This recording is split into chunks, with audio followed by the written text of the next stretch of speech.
J-Lo was like his ex-girlfriend, now deciding she's like warning people against Trump. I'm like, well, wait a second. So how many people did she warn against Diddy? Right. Oh, zero. Okay. Diddy's ex-girlfriend urges Americans to trust her judgment. By the way, you get to see how bad an actress she is, too. That speech was terrible. I promised myself I wouldn't get emotional. But you know what? We should be emotional. We should be upset. We should be scared and outraged. We should. Our pain matters. We matter. You matter. For years, one name dominated the headlines. But what if that name was never the center of the story? What if real power never needed attention? Because silence was doing the work instead? This isn't about accusations, it's about patterns. Familiar moments, questions left unchallenged. If you value clear, fact-driven investigations like this, consider subscribing. We prioritize context over noise. And if something here makes you pause, the most thoughtful perspectives will be pinned below. Tonight, we're not chasing speculation. We're examining what remained untouched and why Kamala's getting so much support is that if Trump wins, that Epstein client list is going to become public. Elon is not holding back. Those that are with Diddy, those that are with Epstein, Elon Musk is about to expose every single one. In an interview with Tucker Carlson, Elon Musk acknowledged the dark side of the Hollywood elites. And this is what he said. Where's the video? I mean, between Diddy and Epstein, there's probably several thousand hours of footage here. Yeah. You heard right. Not only did he name drop Epstein, but he also name dropped Diddy, asking, where are the videos? Because there's thousands and thousands of hours of footage. And what's getting these Hollywood elites shaking in their boots right now is the fact that Elon Musk is expected to join Donald Trump in his administration. This is something he was joking about on X, and it might turn out to be true. You know for a fact once Elon is in that administration, he's gonna shake things up. This story never truly began with one individual. It began when attention was consistently pulled in a single direction, while influence quietly shifted elsewhere. When headlines lock onto one name, it creates the appearance of accountability. But distraction has always been a strategy. The real question isn't who stayed visible, it's who remained protected. When power reaches a certain scale, it no longer relies on denial, it survives through redirection. And that's how entire systems endure while the public debates the wrong focal point. I believe that they gave me a raw deal because this fucking industry is a monster. It's the same monster that these Me Too was trying to tell you about. But they hate the monster for how it fucks. And I hate that monster for how it eats. But my God, man, it's the same monster. When I quit the show, all my friends would say, well, fuck them, Dave. Why don't you just do Chappelle's show at another network? Yeah. And why doesn't a slave run from one plantation to another plantation? Because the master over there might be nicer. My God, man, I was trapped. You know what? Tell you the truth. I've even thought about coming back and doing another show. Always be Twitter. So Musk, who's 53, wrote, how many people in music and entertainment knew about this? Well, I'm sure you did. And then O'Day, who has spoken out against her former boss Combs for years, reposted the SpaceX founder. Oh, you know, I always said if he was a drag queen, we can call him Sissy SpaceX. Because he has the shuttle thingy, whatever. That'd be his drag name. So anyway, she said that she reposted the SpaceX founder's remark on Wednesday, adding, ask your friends, they'll tell you. Now, it was unclear which friends of Musk, the showstopper singer who's 40, was referring to. Page Six reached out to reps of both O'Day and the billionaire businessman, but did not immediately hear back. Now, earlier this week, Texas-based attorney Tony Busby announced that he was representing 120 individuals, including a 9-year-old child, in civil lawsuits against Combs 54 for allegations spanning the last 3 decades. Busby alleged that the Bad Boy Records founder has SA'd the minor. The individual, who was 9 at the time, was taken to an audition in New York City with Bad Boy Records. Other boys were there to audition as well, the lawyer told reports on Tuesday. This individual was SA'd allegedly by Sean Combs and several other people at the studio with the promise to both his parents and himself of getting a record deal. Busby also claimed that Combs had drugged victims by spiking their drinks with horse tranquilizer, which is the clip that we showed y'all earlier from Ms. Jaguar Wright talking about it. Now, several of the individuals I represent were drug tested and drugs were found in their system. Weird drugs that you probably never heard of. One in particular that continues to pop up is a drug called xylazine or trank, which is based on our research, is known as horse tranquilizer. And it's funny, I've never heard it being called as trank. I know we call it in the gay community Special K, like the cereal. So this was like news to me when they called it trank or xylazine or whatever the case is. So they also said Busby claimed that a pregnant woman's drink had been laced when she attended a group dinner with the Act Bad rapper in Miami. The attorney alleged that the woman, who said she avoided alcoholic beverages all night, blacked out and woke up in the same bed again, allegedly, with Mr. Combs in his mansion in Miami. Her vagine and her booty hole were torn and sore, but they said anus. I was trying to clean it up, but I guess you can't clean up anus. So they said after the press conference, Combs' legal team told Page Six that the embattled music mogul emphatically and categorically denies as false and defamatory any claim that he S8 anyone, including minors. Well, child, I'm not buying it. But let's put on this picture, Elon. Don't he look like... Silence is often mistaken for neutrality, but inside power-driven environments, silence becomes communication. When those expected to respond choose not to, it invites scrutiny. Not because facts disappeared, but because accountability never surfaced. Over time, silence doesn't dissolve questions, it sharpens them. And when patterns repeat across years, people stop asking if something is wrong and begin asking why no one ever intervened. It's kind of weird that the people on those videos are lecturing the rest of us about our moral failings, isn't it? Yeah, it's weird. What is that? Well, I mean, part of how they deflect attention from themselves is by, criticizing the morals of others. Yes. It's sort of like a preemptive moral strike. Those who are saying Trump is a threat to democracy are themselves actually the threat to democracy. Well, because the Me Too movement was a ruse. It was a setup. It was a scam. I'm saying that now, publicly. Dream Hampton spearheaded the Surviving R. Kelly campaign, which fueled the Me Too campaign. And that was all funded by Sean Carter to make sure that Robert Kelly went to jail. Get his lick back. Why is nobody understanding that Dream Hampton was being financed and ran by Sean Carter? They were able to go and get all of these witnesses because he was there with Robert Kelly. How does Jay-Z sit down with Gayle King and she not ask him one question about the intersection between him and Aaliyah and Robert Kelly? This is insane that people keep refusing to see what's right there. If the Me Too movement were real, why aren't they speaking now? They've also been very quiet in this time of the diddler's downfall. Jaguar, guess they're on vacation. If this goes to court, Jaguar, do you think the world is going to be shocked by what comes out? Oh, absolutely. I just don't know why they are. It's been happening in front of... Power rarely exists on its own. It layers itself. At the base are the visible figures, the faces audiences recognize and debate. Above them sit the gatekeepers, executives, platforms, and intermediaries who control access. And at the top are names that never trend, never dominate headlines, yet quietly shape outcomes. This isn't conspiracy, it's structure. Every industry operates this way. And once that hierarchy becomes visible, familiar stories stop feeling accidental and start feeling deliberately. I want you to think about this.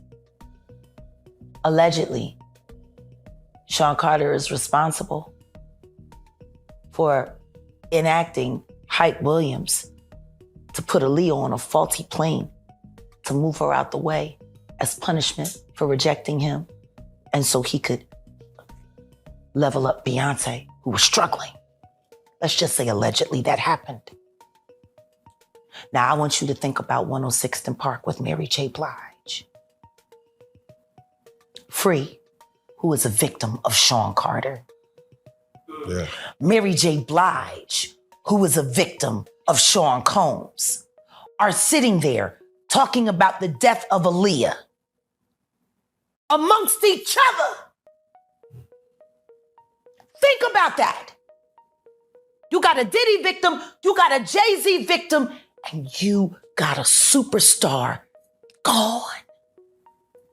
They know what happened. And yet, they had to sit there and have that conversation like they didn't know who did it. According to a claim cited in a book titled Character Limit, Musk said that Diddy was not only someone he texted regularly, but also an investor in his purchase of the social media platform formerly known as Twitter. Some moments were never hidden. They played out in public view, circulated widely, and were discussed casually, yet they were rarely examined with seriousness. Context was stripped away, meaning was softened. Over time, repetition normalized what should have raised concern, and normalization is powerful. It turns warning signs into background noise. When that happens, accountability doesn't vanish instantly. It fades slowly, losing urgency one moment at a time. His body, and that's her tweet. That basically, in case y'all didn't see, when he asked the question, I was like, Elon, are you out here trying to make yourself look like you ain't a part of no situation? Like you probably wasn't doing anything crazy out here either. And yeah, we definitely need to investigate you. But why he look like something wrong with him? Like he look a little slow. If you know what I'm saying, I think you do. Spiro is a partner. And Alex Spiro is Jay-Z's personal lawyer. Oh, so it's probably Jay-Z then that's doing the suing. Of course they've used Kevin's name. Well, but it ain't Kevin. Why is Alex Spiro popping up everywhere? He got Alex... He got Alec Baldwin off of a crime he didn't commit, and everyone is heralding him to be this amazing lawyer. He's not an amazing lawyer. It was a stacked deck, and he knew when to pull the right card to make it look like everything went away. But the truth is, Alec Baldwin was a patsy to cover up for why they actually had that woman killed. Did you know she was doing a documentary? You have said that you believe Jay-Z's worse than Diddy, and I believe absolutely. That. Do you believe he's higher up, in the food chain above? Now Diddy? he is. Now he is. He wasn't, which is why I know he's doing everything that he can do to play both sides against the middle to make sure that Diddy goes down and he stays clean. Do you think he's scared right now? Do you think Beyonce's scared? Oh, absolutely. Did you know that Tony Busby, the lawyer that's doing all the Diddy lawsuits, just got sued? Oh, yeah, I saw that. By a prominent figure. They're trying to make everybody believe it's Kevin Hart. But the funny thing is, the lawsuit that's suing Tony Busby, Spiro is a... Real influence doesn't announce itself. It moves quietly, shaping access, opportunity, and consequence. It decides who faces hard questions and who never does, who is challenged, and who remains protected. When influence reaches that level, visibility becomes unnecessary. The absence of scrutiny isn't coincidence, it's design. That's why certain names remain untouched, no matter how loud the conversation grows elsewhere. A lot of people are curious about the status of P. Diddy. Status of what? P. Diddy. Diddy. Puppy. The status of puppy. What do you make of that situation? All right. No comment from Clive Davis on P. Diddy. Mr. Davis, you're a major influence on the career of P. Diddy. Have you spoken to him since the federal raid?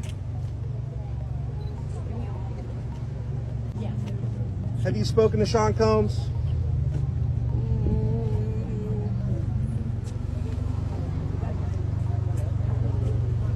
Any comment, Mr. Davis? Any comments about Diddy? He credits you as one of his mentors.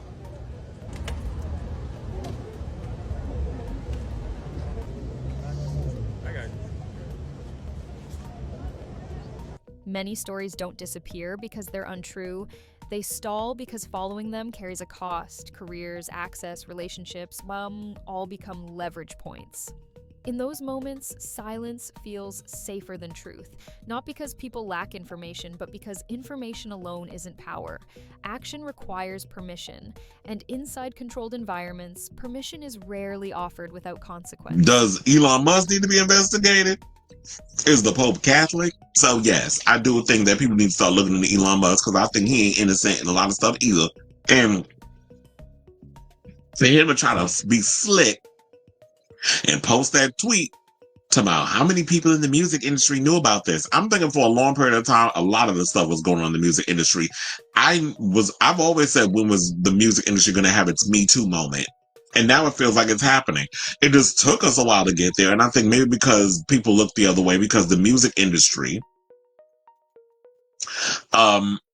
the music industry isn't what it used to be. The music industry was making people a lot of money. So therefore, a lot of people looked the other way in a lot of the situations that was going on. You're just a regular body, so they didn't care. If you're a young person, if you're somebody who doesn't have as much power, whatever, you're disposable. You're expendable. You're irreplaceable. But now the chickens have come home to roost, and now that and it's time still of Me Too, time's up, and all this other stuff. Those people that y'all look down upon that ain't sugar honey iced tea, they're finally, having their day, and they're getting their vengeance against, the higher up, the powerful, the elite. And yes, didn't need to be put into the damn jail. So I say all this to say, what do y'all think of this story? Do y'all believe, like Aubrey said, that when old footage resurfaces, the material itself hasn't changed. Perspective has. Time creates distance, and distance reveals context. Moments that once felt harmless can suddenly feel intentional. Rewatching familiar scenes through a broader lens leads to uncomfortable awareness. It's not about uncovering new evidence, it's about recognizing patterns we were taught to overlook. Goal isn't enforced through threats. It's maintained through implication.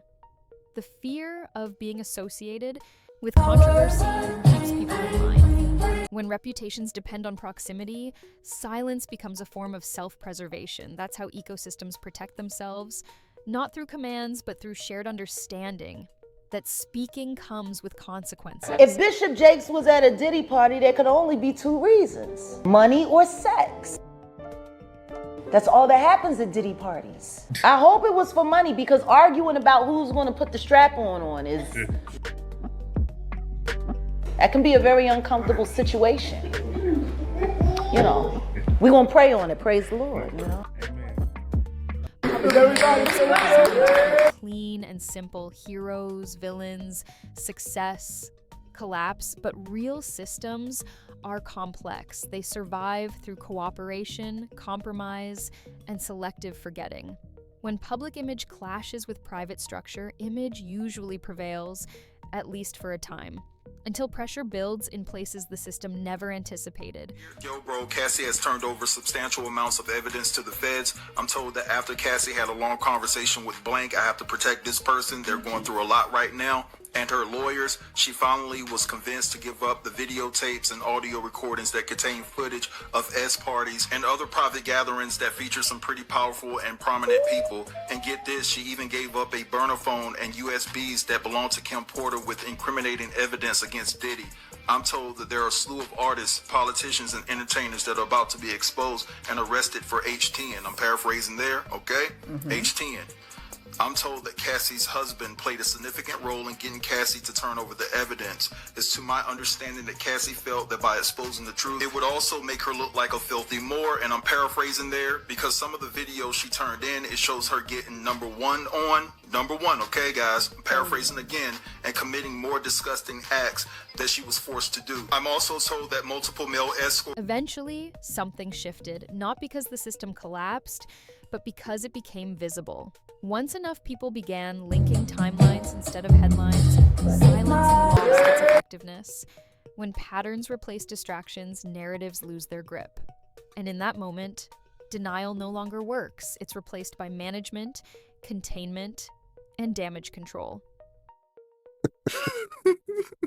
So I want to get right into it, man. How you feel about these rumors surrounding, Diddy and T.D. Jakes? Man, what I think about it is this, when I grew up in the church, the sinners was not supposed to have the same atmosphere with the saints. You have to be able to separate the two. So I'm looking at him as a saint going to a party that ain't nothing but sin, drinking, maybe fornication, man on man, woman on woman, he on she. But maybe he'd have to lay some hands on somebody. Maybe he'd have to save some souls. I know he got a contract with Revolt, so I'm just like, it's just real strange that he would be found at any kind of Diddy party or any kind of place with Diddy unless it's in a business atmosphere. So now what he's doing is he's making, man, he making the Christians look real bad right about now. And you've been to these parties, right? Oh yeah, I was there when he was doing the white parties in the Hamptons and the whole 9 yards. So I know what goes on at the parties. If, you know, they probably got a little bit more freakier, you know, as time went on, you know, because they got to the point whereas that they didn't even care. It used to be secretly, you know, where people used to go to, you know, separate rooms and different rooms, and they wasn't doing that out in the public, you know. Timings, everything. Stories don't emerge when they're true. They emerge when they're survivable. When legal exposure lowers, alliances change, or influence redistributes, silence begins to fracture. That doesn't mean the truth suddenly appeared. It means the cost of suppressing it finally shifted. These parties, right? Oh yeah, I was there when he was doing the white parties in the Hamptons and the whole 9 yards. So I know what goes on at the parties. If, you know, they probably got a little bit more freakier, you know, as time went on, you know, because they got to the point whereas that they didn't even care. It used to be secretly, you know, where people used to go to, you know, separate rooms and different rooms, and they wasn't doing that out in the public. And that's real. That's probably why these parties go back as far as 25 years plus. You know, everything back in the day was done on the low, and just people just got money crazy and money happy. They don't care. Men kissing men and all this other shit. That's just crazy. So why do you think he was going to these parties? I think that he's going to the Diddy parties, you know. So the real question isn't guilt or innocence. It's more unsettling than that. How many people noticed enough to question and still chose restraint? And how long can any system rely on silence before attention inevitably climbs toward the top of the pyramid? By now, the pattern should be clear. Not secrecy, but silence. The issue was never who knew. It was whether speaking was ever permitted. Because when power stacks layer by layer, accountability doesn't vanish. It's postponed, so consider this carefully. Was this about one figure falling, say, or a system finally being seen? We'll leave that judgment to you.